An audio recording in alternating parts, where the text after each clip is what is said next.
एक जश्न जो विपक्ष मना रहा है वो इसी बात का मना रहा है कि सरकार को ऐसा लगता था, ऐसी धारणा थी कि ये कभी हार नहीं सकती, हमने उन्हें हरा कर दिखा दिया। समीर जी, ये भी तो विपक्ष बताने की कोशिश कर रहा है कि विपक्ष के पास इतनी ताकत है कि वो सरकार को झुका सकती है, बिल गिरा सकती है, और ये पहली बार है जो 240 वाला फैक्टर दिखाई दे रहा है।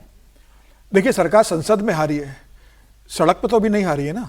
अब संसद की लड़ाई सरकार सड़क पर लेकर जाएगी, और जिस तरीके से स्मृति ईरानी ने और रविशंकर प्रसाद ने आज पीसी किए, और उसके पहले जिस तरीके से प्रियंका गांधी ने संबोधन किया, तो विपक्ष भी इस बात को जानता है कि भारतीय जनता पार्टी संसद में जो हारी है उस बात को विपक्ष के ऊपर लेकर जाएगी। विपक्ष के कारण महिला आरक्षण बिल पास नहीं हो सका, और मुझे लगता है विपक्ष को इस बात का डर है, और यही कारण रहा कि प्रियंका गांधी से आज पत्रकार वार्ता सुबह करवाई गई।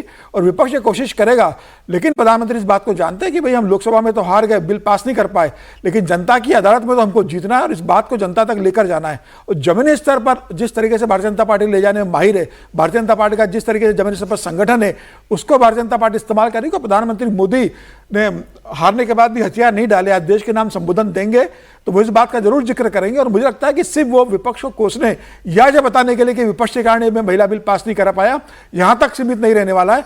प्रधानमंत्री मोदी कुछ नया जरूर बोलेंगे, कुछ मुझे लगता है एक नया मास्टर स्ट्रोक होगा, कुछ नया आश्चर्यचकित करने वाला होगा, कोई नई बात होगी। अगर वो राष्ट्र के नाम संबोधन कर रहे हैं तो प्रधानमंत्री मोदी के तिरकश में कोई तीर होगा जो वो शाम को जनता के सामने लेकर आएंगे, और विपक्ष समझ नहीं पाएगा कि प्रधानमंत्री मोदी के पास ये भी एक दाव था जो प्रधानमंत्री मोदी ने आज जनता के सामने, देश के सामने चला है। तो मुझे लगता है कि 8:30 बजे प्रधानमंत्री मोदी का भाषण जब रहेगा, देश के नाम संबोधन रहेगा, वो बहुत इंटरेस्टिंग होने वाला है। ये बात सही है कि 24 घंटे के भीतर अगर प्रधानमंत्री मोदी लोकसभा में महिला आरक्षण बिल हारने के बाद अगर संबोधित करने जा रहे हैं तो वो पूरा महिलाओं के लिए समर्पित होगा।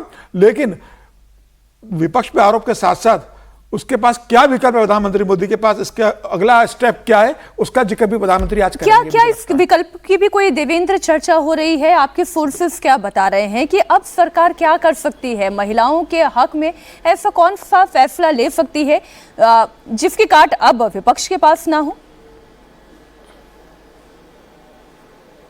नहीं, आज तो मीनाक्षी ऐसा कुछ भी नहीं होने जा रहा है। और आज तो आप सिर्फ ये देखेंगे कि सुनेंगे कि प्रधानमंत्री नरेंद्र मोदी एक लाइन देंगे और अगले 10 से 15 दिन तक बहुत एग्रेसिवली पंचायत लेवल तक एनडीए नेताओं का ये कार्यक्रम चलेगा। और आज सोर्सेज के द्वारा जो हमें जानकारी मिली, कैबिनेट की बैठक में भी पीएम मोदी ने इस बात पे जोर दिया कि एनडीए का ये कार्यक्रम होना चाहिए और हर पंचायत लेवल तक होना चाहिए कि किस प्रकार से अपोजिशन ने इसको हॉल्ट कर दिया, महिलाओं के सशक्तिकरण के लिए केंद्र सरकार जो काम कर रही थी। दूसरी चीज की कल रात जो वीडियो कॉन्फ्रेंसिंग हुई थी, उस वीडियो कॉन्फ्रेंसिंग में बीजेपी के राष्ट्रीय अध्यक्ष ने बीजेपी शासित राज्यों के मुख्यमंत्रियों से कहा कि एक एक दिन का स्पेशल सेशन बुलाया जाना चाहिए अपने अपने विधानमंडल में, क्योंकि इसमें विधानमंडल में भी 33% रिजर्वेशन होना था। और वहां पर अपोजिशन का जो रवैया रहा, जिस प्रकार से इस बिल को गिरा दिया गया, उसके खिलाफ एक निंदा प्रस्ताव पारित होनी चाहिए। बाकी तमाम नुक्कड़ नाटक या यात्राएं, प्रेस कॉन्फ्रेंसेज, ये सारी चीजें तो होगी होंगी। तो 10 से 15 दिन का लगभग बीजेपी का ये अभियान चलेगा। फिलहाल तो यही रहना है और इसी के इर्द गिर्द सारी चीजें होंगी। दूसरी चीज की मीनाक्षी, पहली बार